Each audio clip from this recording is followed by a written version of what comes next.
Okay, we are here at Temple Church, a place that has been the center of commerce, of law, and of religion throughout the ages. It's a very old building as well. It's seen it all.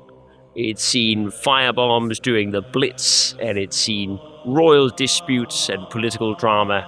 And of course, it's been a center for the Knights Templar organization here in London.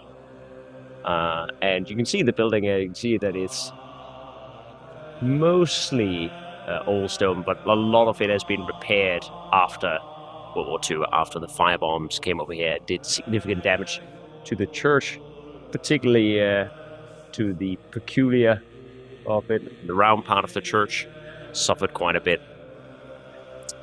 But this was the headquarters of the Knights Templars, and they've got their symbol right up here, so you can be sure where they were based, because their symbol is of two knights sharing a horse, symbolizing their vow of poverty. The irony is that they ended up becoming one of the richest proto-international bank organizations in the world. So they actually became the envy of many a king or many a monarch or lord who looked at all their treasuries across the lands and wanted a piece of the pie. So here they would have their monastic grounds. They had a barracks here, they had residences, they had a training ground, and of course they had the temple here, the church itself, where they could go for prayer. Interestingly enough, when you took vows to become a monk, as a new recruit, you would come down at the western gate. So you would enter from the western gate and come inside at dawn to take your vows of chastity, obedience, poverty, and service. Piety, that was the fourth one. Now I remember the fourth one. There you go. So this would be the western entrance where the recruits would come in for their ceremony, their initiation ceremony. And now the ceremony was kept a closely guarded secret, so we don't really know exactly what happened, which was part of the reason that Philip IV, centuries later, could undermine the Templars by making up rumors of all the pagan and heathen things they were doing for their initiation rites. But they did keep it a very close secret. So you were not allowed to talk about what you had gone through for your initiation. But except that you took the 4 important vows to being a poor fellow soldier of Christ and the Temple of Solomon. So this building we know have been in use since at least 1163. So it's probably been built somewhere around the 1160s. Now it was consecrated in 1185, so that is when it officially made to the record and was officially a church here, but it has been in use at least 20 years before. It was consecrated by Patriarch Heraclius from Jerusalem, and he was here on a diplomatic journey, on a very important mission to find a new ruler for Jerusalem. And he was scouring all the lands of Europe, trying to entice monarchs to take over the reins of Jerusalem, because Jerusalem was fraught with faction war and was almost in a state of civil war. And he ended up coming here to England to try and get the king to join his cause, but the king famously refused, instead giving money and donations to the Templars. So it's very likely as well that King Henry II would have been present for this consecration of the church. But they argued bitterly with each other, Patriarch Heraclius and him. Before they were here, they actually had another headquarters up in High Holborn, so they had a little mansion up there that the Templars could use, because the Templars had been active, well, what is that, about half a century before they came in here, before they got their London headquarters here. They've been formed in 1117 and started becoming active in 1118 under Hugh de Paynes. Hugh de Paynes and Godfrey were the two partners that got together and formed the organization after the First Crusade. So it became the Royal Treasury from 1199 to 1216 during the reign of King John, the famous king that has been often dramatized and put to the big screen as one very corrupt king. In a sense, you could say he was, or at least he did such overreach that it prompted his barons to rebel and demand that he should keep to his vows as a monarch and be a servant of the people, and also not raise taxes arbitrarily or imprison people arbitrarily. And it is those negotiations that actually took place here in Temple, because the king used this as his base of operations when he was negotiating with the barons and with Stephen Langton, the Archbishop of Canterbury at the time, where they ironed out the early details of the Magna Carta. And it eventually ended up being the fully formed document that the king could put his seal on in Runnymede. But this is actually here where some of those early negotiations took place. And you could say in that sense, it's where the Magna Carta was drafted. And the Templars themselves were intricately involved in this here as well. They were kind of the mediators between the king and his own nobility. William Marshall was first and foremost in that regard, although he wasn't technically a Templar until his deathbed. He had strong sympathies with the Templars and were practically treated as one of them. But he only ended up becoming a Templar towards the end of his life in 1219. But he was very, very involved in those negotiations and was known as the personification of chivalry. He was considered the best knight that England had ever seen. That is actually at least what his contemporary Stephen said of him, that he was supposed to be the greatest knight in the country. And he was certainly one of the best jousters in the country. He had won more than 500 duels against other knights and had become very intricately connected with politics in this country here, and how the crown was run, more or less, was a trusted aide of the king and of King John. So that is how the Templars, that was their role during those negotiations. And in that sense, you could say that the Templars had their hand in drafting the first legal document to ensure and enshrine the rights of free men or free people, and try and curb the powers of the king just a little bit. And that is why it's such an important document, but we'll get more into the Magna Carta later on.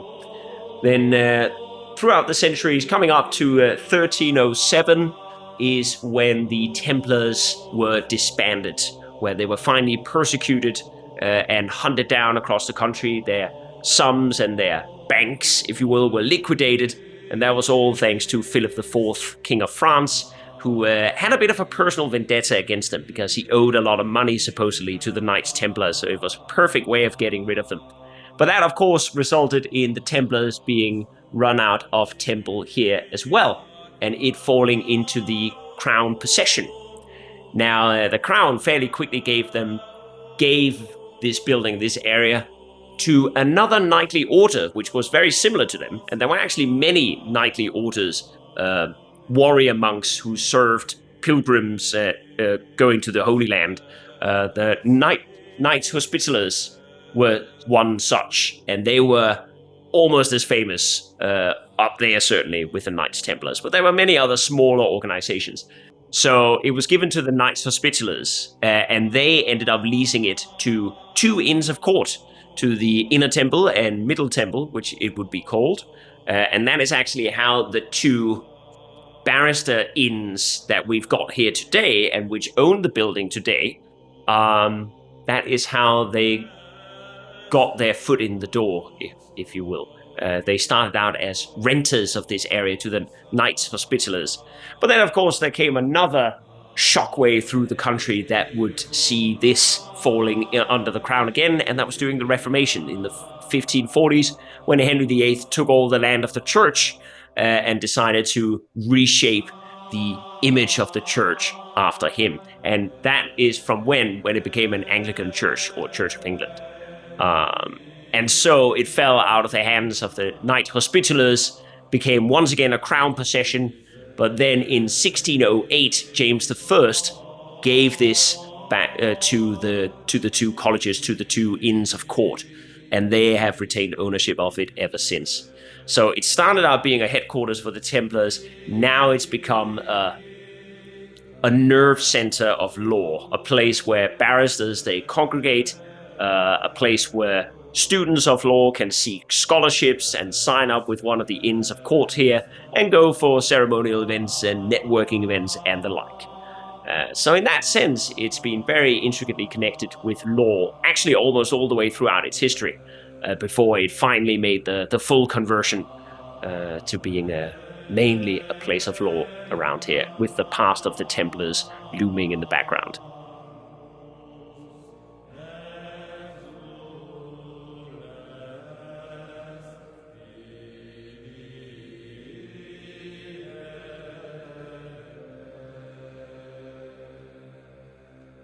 So, coming up after it was given to these two colleges of law in perpetuity, or at least they were allowed use of it here by James I so long as they maintained it, which they have, you would have thought it would have burned down in 1666 during the Great Fire, but it was actually one of the few buildings that escaped unscathed from the Great Fire.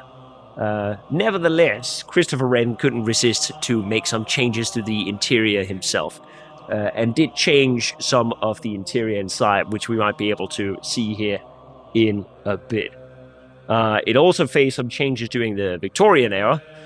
It was changed for some neo-Gothic design, trying to get it back to its medieval roots in 1846. It underwent a Victorian restoration by Smirke and Burton in 1841 to try and bring it back to its original medieval style. So some of the walls were plastered to make them look neo-Gothic once again. And in 1915, it got a Grade 1 heritage listing. So now it's a Grade 1 building these days. Of course, during the Blitz, it didn't escape quite as unscathed. There was a firebomb that went into the round bit of the church here, and it actually generated so much heat that a very rare marble column of Purbeck marble suffered cracks from the sheer intensity of the heat inside. But the marble column is still there.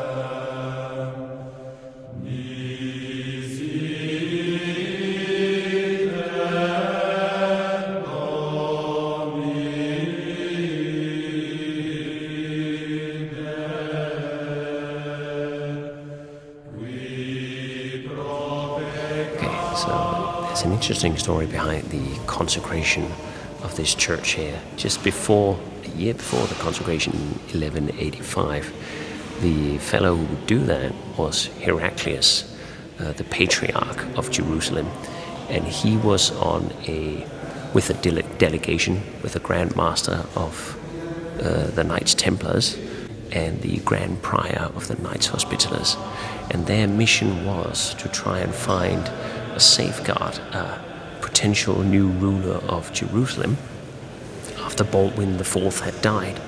Now, the one who was going to take over Jerusalem was Baldwin V, but he was a sickly child king and could very likely die. Baldwin IV had drawn up in his will that should he die before the age of 10, the rule of Jerusalem should either fall to the French king, the Emperor Frederick Barbarossa, the Pope, or Henry II. So that was actually what brought them here to England, was to try and petition Henry II to consider becoming the ruler of Jerusalem. And since he was here, he might as well consecrate this church and make it a proper church under the Templars. And again, as I mentioned before, it's likely that the king would have been present for that consecration as well. But Henry II was not that interested in heading off to the Holy Land. He said, I'm happy to give you money, but I won't be going myself. And there's a great quote. Henry II, surrounded by his advisors, said to Heraclius, for the good of the realm and the salvation of my own soul, I must stay in England. He would provide money instead. Heraclius then replied, we seek a man even without money, but not money without a man. Now this was a very cheeky thing to say, because he was implying that the king had loads of money, but he didn't have the guts of a man or willing to step up to the plate. And the king did say to that, though all the men of my land were one body and spoke with one mouth, they would not dare to speak to me as you have done. Heraclius then replies, do by me as you did by that blessed man Thomas of Canterbury. I had rather be slain by you than by the Saracen, for you are worse than any Saracen. Pretty heated stuff that they would get into here. Very heated argument, and only someone like Heraclius could get away with saying these things to the king. But it is interesting that that was the context around the consecration of the church, that these two were butting heads with each other. And still the king refused. He never went down there. He did plan to go and take the cross in 1173, but never got that far. And Heraclius was unsatisfied with that all the way to the end of the reign of Henry II.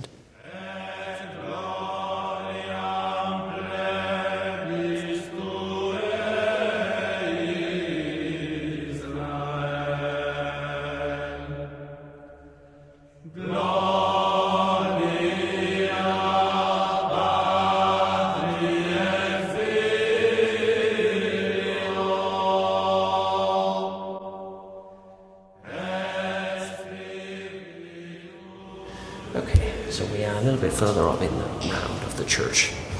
And this is, along with this and the nave and other parts of it here in the middle, those were the first parts that were built before 1240, and the rest is speculated to have been built after 1240. But the round here was built to imitate and look similar to the Holy Sepulchre in Jerusalem. So to the medieval mind, when you were in the middle of a round like this here, you were in the center of the world.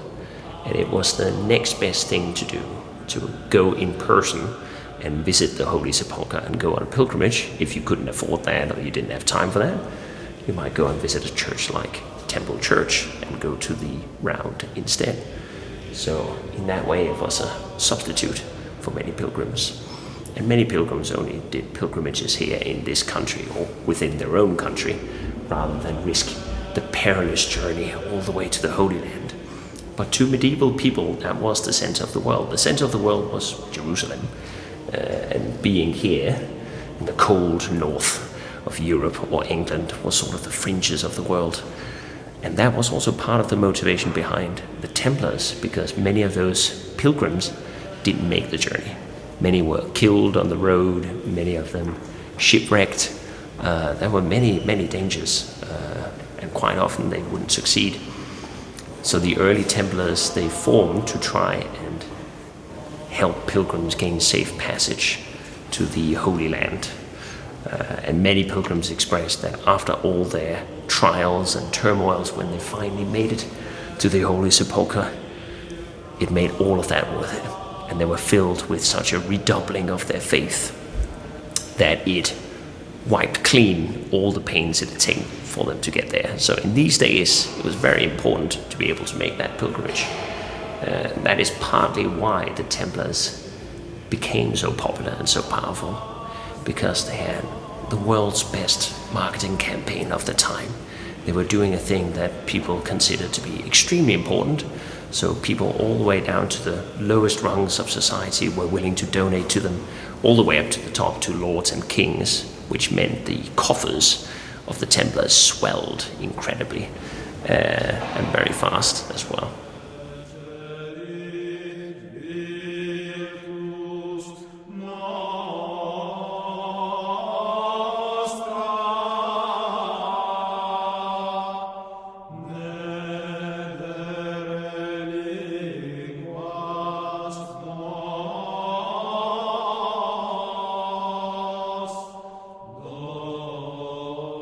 see all these banners up here, these bits of heraldry. We've actually got the three organizations that own or caretake for this temple here these days, for this church.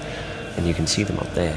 You can see the middle temple, which is the one on the left with the red cross, the St. George flag, and the little golden lamb in the middle. So that is their symbol.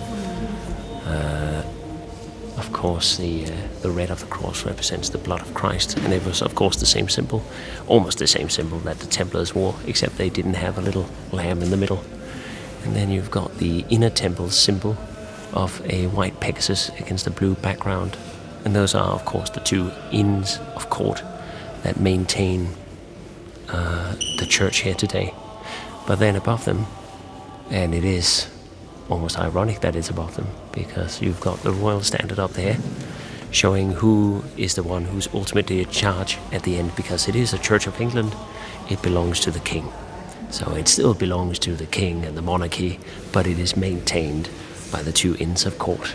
And that is symbolically shown right up there.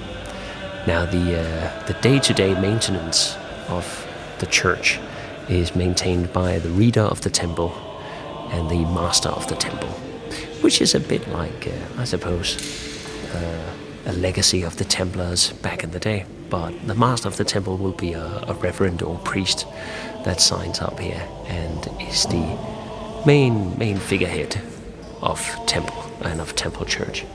And you can hear him speak on Sundays. We'll give talks on Sundays, and we'll give sermons as well. So it is an active church still on Sunday mornings, and they are quite famous for their music as well, and their orchestra playing, especially their organ, which is one of the largest organs in the world. Hans Zimmer has even recorded part of his music for his film Interstellar. He recorded in here using the organ here. So for all the organ bits in Interstellar, he recorded there also to get the unique acoustics of this room. And of course, for other pop culture references, well, you've got the Da Vinci Code takes place here as well, where they trace out clues on the old Templars here in Temple Church. We've covered a little bit of ground about the Templars here and mentioned their importance in especially this area, which ended up becoming their London headquarters. But it's important to stress that they were an international organization, and they were one of the first real impactful international organizations in the world, one of the most influential ones.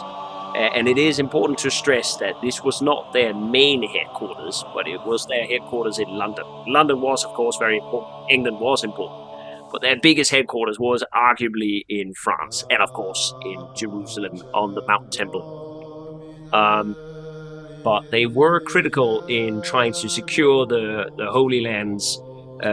In the beginning, they started out as, well, more or less bodyguards for pilgrims, people and soldiers and knights that worked for free on a volunteer basis and have sworn themselves to protect pilgrims. But they gradually morphed away from that original purpose of just being caravan guards, if you will, to becoming a major military organization, the elite commandos, if you will, of the West, to try and push back against the likes of Saladin and other Saracen forces, as they called them back then. And they were some of the few people that knew how to battle in the Holy Land, because many of the crusaders that went there had no idea how to fight under the extreme conditions that that area often posed to them, or how to negotiate with locals or any of that, whereas the Templars were often more in the know on how to do that. So joining the Templars could often be a means of penance, as we mentioned Thomas of Canterbury, who was slain by 4 knights in 1170. And those 4 knights were actually charged with the penance of serving as Knight Templars for the rest of their lives. For some people, it was also a means of acquiring status or opportunities they would normally have been afforded. By joining the Knights Templar, they could gain unprecedented opportunity. in places they otherwise would not have. But you would have to live under strict regiment. They were, at the end of the day, warrior monks, which was a bit of a contradiction. But you had to essentially live as a monk and train as a soldier. That meant you had a very tight regiment, day-to-day regiment, of prayer and combat training. And the warrior monks that would live here, the Templars that would live here, couldn't, as an example, they couldn't just go into the city willy-nilly. They had to get express permission from the master of the temple before they were allowed to go out of their routines and go for a shopping ride or whatever else they might need in the city. So you would live in a very regimented, very confining life, I suppose, especially if you took your vows. But there were actually several people that never took their vows but served the Templars regardless. There was a way of telling the difference. So the ones who had taken their vows and were proper Knight Templars, they wore the traditional white tabard or the white surcoat with the red cross. Whereas soldiers who served, who hadn't taken their vows, they tended to wear black tabards with red cross. So that was a way you could tell the difference between them. And of course they had many people, many soldiers serving under them that weren't necessarily taken up under the same vow. So that was only a small select elite group who actually lived as monks. But many people, even at the time, didn't like the idea of the Templars. They had many opponents, especially amongst the clergy, who saw them as an abomination, mixing two worlds that should never unite. You should never have a monk who engages in killing people. And that did seem like a contradiction to many contemporaries at the time. And it was, of course, part of the ammunition that Philip IV could use in finally dismantling them. In the end, for the Templars, it wasn't the Saracens. It wasn't even internal conflicts within their own ranks that ended up decimating them. It was a PR stunt by another king. It was fueling the rumor mill and persecuting them as heretics. That was what finally broke the Templars and put them into obscurity. As a Templar, you lived under these strict regiments. It's very likely that some of them would have engaged in sodomy, which the church did not condone at all. It's not certain at all, but it was hearsay and rumors like that Philip IV could use later on. But you can imagine if you're a soldier who is confined to live amongst your brothers and you can't really get out of that environment and you're stuck there into this strict lifestyle, you might be tempted to seek pleasures wherever you could. There's not really any sources that can confirm or deny these allegations, but there were plenty of rumors and allegations swirling around, so it's likely that sometimes it did happen, and that was part of what Philip could use for their downfall. Just before the end here, I wanted to show you where you can find Temple Church yourself. So this is Fleet Street, the Street of Ink they call it, and we're actually right at the border between the City of London and Westminster. So if you find this street here, this is the little sneaky alley that you'll find to get to Temple Church and go in that area. And if you go in, you might get the same experience as Charles Dickens did when he first went into the area, calling it a haven of tranquility. That is how he is referred to Temple. And it might have been so about 200 years ago. It's still the same today. Because Fleet Street is obviously a very busy road, but as soon as you go in there, it becomes very quiet and calm, solid. You can even see a Temple Bar, so if you need something to look for, Temple Bar is over here, or a memorial to Temple Bar. And no, I'm afraid it wasn't a bar that the Templars went to and hung out and drank at. If only that had been the case, that would have been really colorful. No, it's a lot more boring. It's just named after the area, and it's a bar almost like a barrier. So it was a place where you'd have to pay for entrance to get into the City of London. There's a memorial for that, and the Dragon of City of London down there. But if you find that Dragon memorial, you're very close to Temple Church. So I recommend going and seeing it with your own eyes.